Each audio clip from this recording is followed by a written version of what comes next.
Does the approach to these games change at all, considering it's the one and done format, or is everything the same? That's the same. We need a good week of practice. Thrilled with the way the weekend went. I thought our guys really delivered when they had to. Still plenty of area for improvement. Loved our defensive effort and intensity there.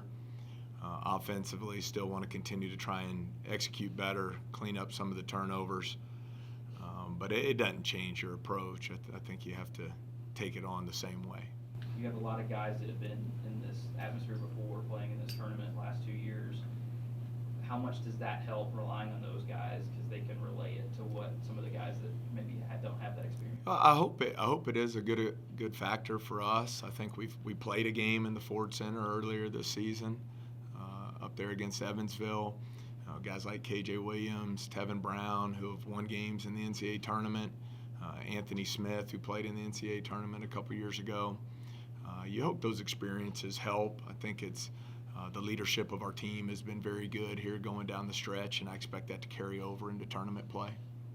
We've asked this question in several other tournaments prior to this one, but how does your team, do you scout a team like Austin Peay and potential opponents coming into Friday, or do you just stay more focused on your team and whatever elements come through on Friday? You think we just show up and play? Show up and play, right. No, Which way is it? No, we're going to prepare. We have a loaded field on our side of the bracket. We'll prepare for every team that we could potentially play. Some of the teams on our side are fresher than others. Haven't just played Austin Peay. We've played Eastern Illinois twice in the last month or so, 5 weeks. And then Jacksonville State we haven't played in almost 2 months. So we have a lot of work to do on that scouting report. But we'll prepare for all teams we could potentially play. You touched on it in the past, but how does that scouting process work? You give each coach sort of a team to look at? Throughout the course of the season, each assistant coach ends up somewhere around 10 scouts a piece over the course of the season, and you want them to be an expert on those teams. And we're very fortunate to have 3 great assistant coaches, and Coach Long, Coach Nichols, Coach Kane. We have great support staff, and Coach White, Coach Chapman, who's our video coordinator. They all do a great job in the scouting. And so I would expect nothing less going into the tournament. Be prepared for all the potential teams we could face. Team is always fine-tuning.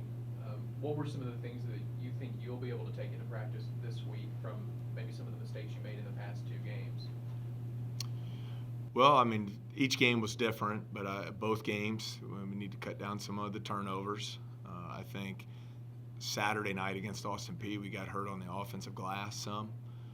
Their front court, Abiv especially, had 6 offensive rebounds. Terry Taylor had 3, and then their 7-footer off the bench had 2 himself. So we've got to clean that up some, I think, especially going into tournament play where rebounding's so important. But those are some of the weaknesses. We're going to spend a lot of time trying to focus in on the strengths of our team, which have been at the defensive end of the floor. I was thrilled with our assist-to-turnover ratio defense this past weekend. The 2 teams had 10 assists and 31 turnovers. I thought that was huge. We had 18 steals in the 2 games. Both teams, I think, were 8 of 37 from 3 for 22%. Offensively, in the second half on Saturday, we shot 67% from 2 and 43% from 3.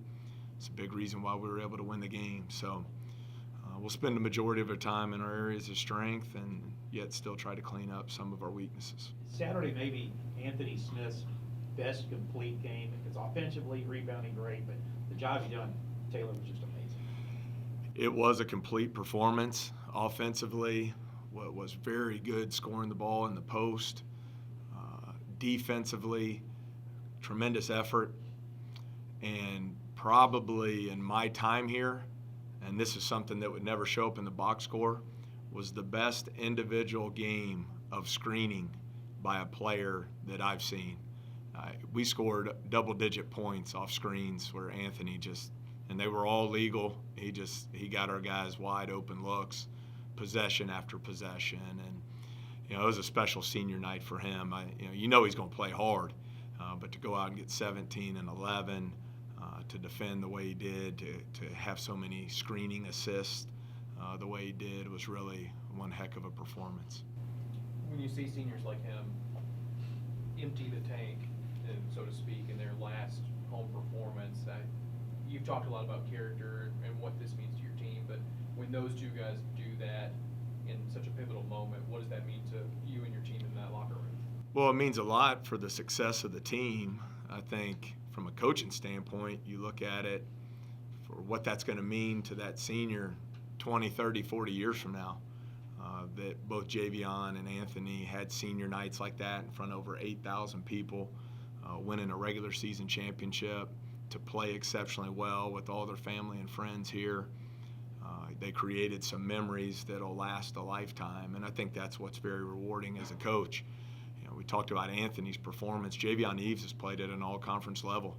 I mean, he's averaging 13 a game. He's shooting 48% from the floor. He's fourth in the league at 43% from behind the arc. He's been great defensively. He's had an awesome senior year in the league for sure. Based off of what you saw in that second half on Thursday and then the entire game on Saturday, is this team playing your best ball heading into the tournament? I hope so. I think we're plus 32 in that, 58-minute span from the time we were down 6 with 18 to go against EKU on Thursday. And I said it after the game. I feel like that's been the way we've played those last 58 minutes. That's been the identity of this team, of the 2020 Racers. And I hope we'll be able to carry that into the tournament, because I think we have played exceptionally well at the defensive end of the floor. When we don't turn the ball over, we've shot the ball very well at the offensive end of the floor. And at the end of the day, when you go into the tournament and it's win or go home, you have to be playing at your best. And hopefully these 4 days of practice, we can build on the momentum of the weekend and keep getting better and give ourselves an opportunity to win on Friday. Tell us about KJ Williams. He followed up probably his least productive week in OVC play with his most productive last week. Just an amazing tournament. It was a dominant weekend for him. His grandparents were at the game. I told him afterwards they're not allowed to ever miss another game during his career here. He was just dominant at both ends of the floor. Almost 18 points a game, almost 13 rebounds a game, over 50% from the floor. Defensively was terrific. He guarded Terry Taylor majority of the game when he was on the court. He had 6 steals in the 2 games. And to deliver like that, and it's not like we were playing 6 or 7 win teams. We were playing for the championship, and for him to come out against 2 of the 4 best teams in our league and deliver that way, I think speaks to the type of player he's capable of being on a consistent nightly basis. Since the tournament's moved to Evansville, it's essentially become a home away from home. How much do you guys feed off that crowd that travels up to Evansville? Well, I think it's huge. It's equal opportunity for every fan base. Whoever wants to go is welcome to go. And we've been really fortunate that the Racer fans love making the trip to Evansville. The atmosphere there the last couple years has been terrific. It's great getting to play in a nice arena. I think it's a tremendous experience for the student athletes and also especially for the fans. So we're thrilled that we get to play in such a nice place and play in front of so many of our great fans. We hope we'll have another huge turnout this year. We're going to need them. We'll be playing a really good team on Friday night. We know that. But I can't thank our fans enough. That Saturday night was the best atmosphere we've had in here in a long time. I mean, even you look last year, the final game of the season, we had over 9,000 people in there in the clinching win a year ago. But the atmosphere was just better this year. I don't know what it was, but I thought our fans really rallied behind our team and helped us in that second half build a lead and hang on to win the regular season. Coach, I hate to ask, do you have a medical update at all on Darnell Cowart? I know he wasn't there. Yeah, he was injured in practice on our Illinois trip, and that's why he wasn't able to be on the bench, just a safety issue. So obviously not going to participate this weekend, but he's recovering from an injury in practice. I know you guys just won an OVC championship, and that's a team thing. Individually, though, after this morning, you guys didn't win a single individual OVC award, weekly award this KJ didn't win Player of the Week this week? No. When, Oh, I didn't see it. Sorry about Well, that. because of that. I figured that what- was a lock. What does that say to you about your team being able to win a conference championship without the perceived, I guess, individual efforts? Or do you guys even care about that? I don't care about it. I would like for our players to get the recognition they deserve, though. But no, I've said it all along. I think the strength of our team has been just that. It's been our team. I think we've got a great collection of talented players at every position. I think when you look back from the first week of December to now, we've gotten better as the season's gone along.